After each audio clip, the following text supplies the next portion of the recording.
कि इतनी बड़ी नमस्कार आपने किसको की?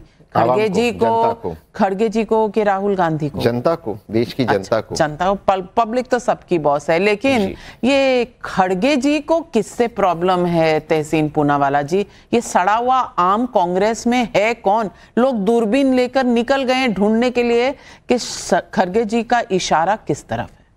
थैंक यू नाविका जी, आपके साथ शो में मुझे शिरकत करने का मौका मिला। हर एक पॉलिटिकल पार्टी अपने भीतर देखिए कि उसको किस तरह से आगे के चुनाव में परफॉर्म करना चाहिए। और गुजरात एक ऐसा राज्य है जो राहुल गांधी जी ने टारगेट सेट किया था। उन्होंने पार्लियामेंट में कहा था कि गुजरात का चुनाव कांग्रेस जीत सकती है। लेकिन कई ऐसे गुजरात के कांग्रेस के नेता है जिसके बारे में आदरणीय राहुल गांधी जी विपक्ष के नेता ने भी कहा था और अब खड़गे जी ने भी कहा था, जो क्योंकि वो सत्ता में नहीं है वो पॉलिटिकल पार्टी बीजेपी के इतने करीब। आप देखिए हार्दिक जी, बाकी जो अल्पेश ठाकुर, सब ने बीजेपी, जितने भी कांग्रेस के नेता इनको लेने की कोशिश करते हैं। इसलिए राहुल गांधी जी का एक मंत्र है, डरो मत और बीजेपी के सामने झुकना नहीं है।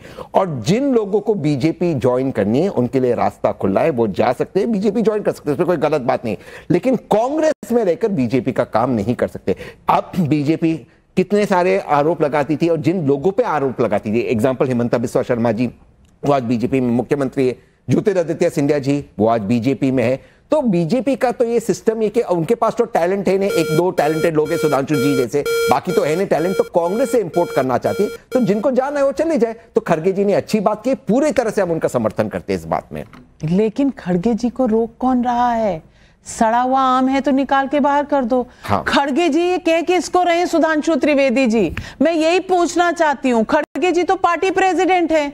अब सड़ा हुआ आम उनको दिख रहा है, निकाल नहीं पा रहे, क्योंकि गांधी परिवार से पूछे बिना किसी को निकाल नहीं सकते, किसी को ले नहीं सकते। और दूसरा, तहसीन पूनावाला जी कहते हैं कि आप कांग्रेस के नेताओं को ले जाते हैं। ये नहीं मान रहे कि कांग्रेस के नेता खुद कांग्रेस से दुखी होकर आपके पास चले जाते हैं।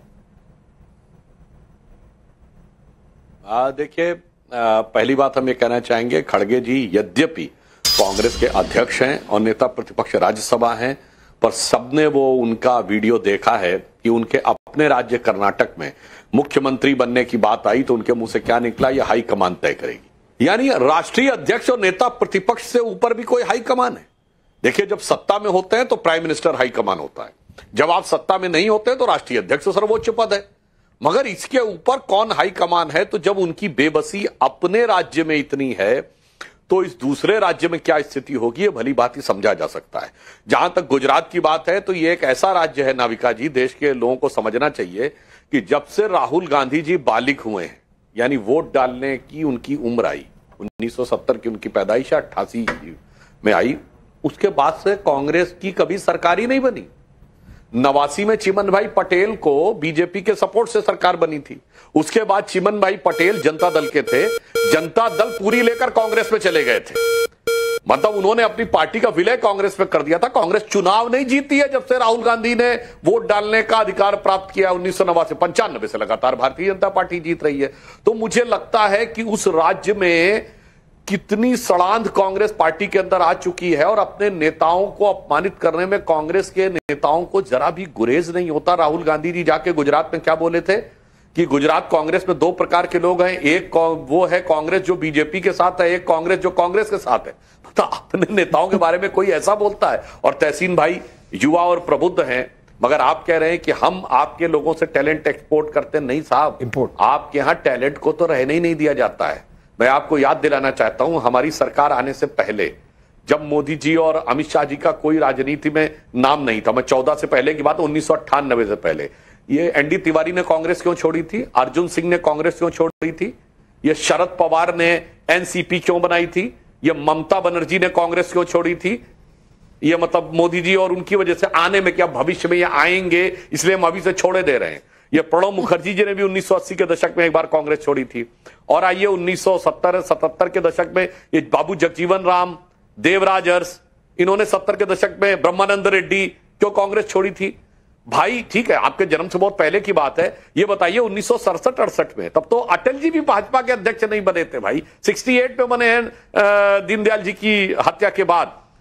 ये बताइए निजलिंगप्पा, कामराज, चौधरी चरण सिंह, चंद्रशेखर, नीलम संजीव रेड्डी, मोरारजी देसाई, ये काहे छोड़े थे भाई?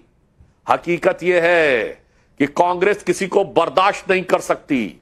जो भी व्यक्ति थोड़ी भी समझ वाला होगा या जनाधार वाला होगा, आज आप देख लीजिए उत्तर से दक्षिण तक, मैं छोटे नेताओं की बात नहीं कर रहा हूं, गुलाम नबी आजाद साहब जम्मू कश्मीर के सीएम रहे, बाहर। कैप्टन अमरिंदर सिंह पंजाब के सीएम रहे, बाहर। विजय बहुगुणा जी उत्तराखंड के सीएम रहे, बाहर। एसएम कृष्णा कर्नाटक के सीएम रहे, बाहर। आपके आंध्र के सीएम वो बाहर रह चुके हैं, बहुत सारे लोग बाहर हो गए।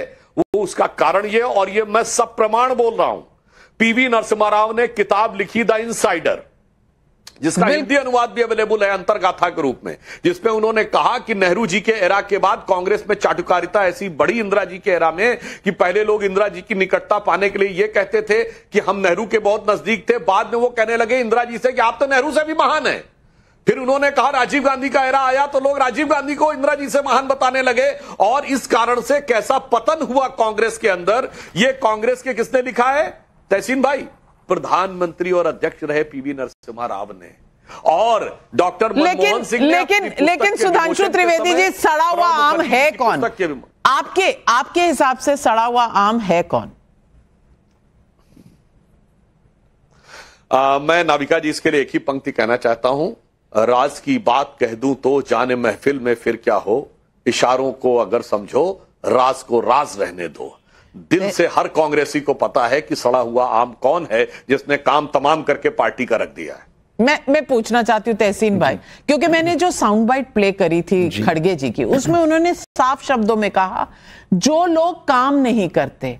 अब इस चुनाव के बाद कह रहे हैं जो उपराष्ट्रपति का जो चुनाव हुआ था उसमें काम कौन नहीं कर रहा था, वो तो सारी दुनिया ने देख लिया। वो मलेशिया की थोड़ी बहुत पिक्चर्स आई थी, आम आदमी पार्टी ने भी ट्वीट कर दी, बीजेपी ने भी, तो कहीं इशारा उस तरफ तो नहीं था। अगर आपका इशारा है कि माननीय मेरा नहीं, अगर आप यहाँ पर कोई दरार ढूंढने की कोशिश कर रहे हैं नाविका जी, तो मैं आपको बता दूं कि आप बिल्कुल गलत रास्ते पे चल रहे हैं।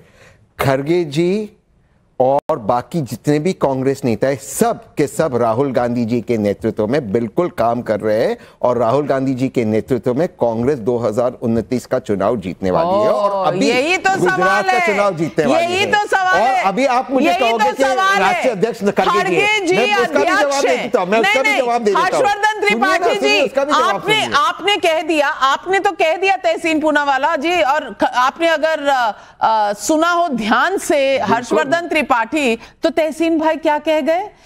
खड़गे जी राहुल जी के उसमें काम कर रहे हैं, छत्र छाया नेतृत्व में। अब खड़गे जी अध्यक्ष हैं, वो 80 साल के हैं, राहुल गांधी जी के नेतृत्व में वो काम कर रहे हैं, तो अध्यक्ष अगर नेतृत्व में बाकी नेताओं के काम करते हैं। For more of such videos do like, share and subscribe to ET Now Swadesh।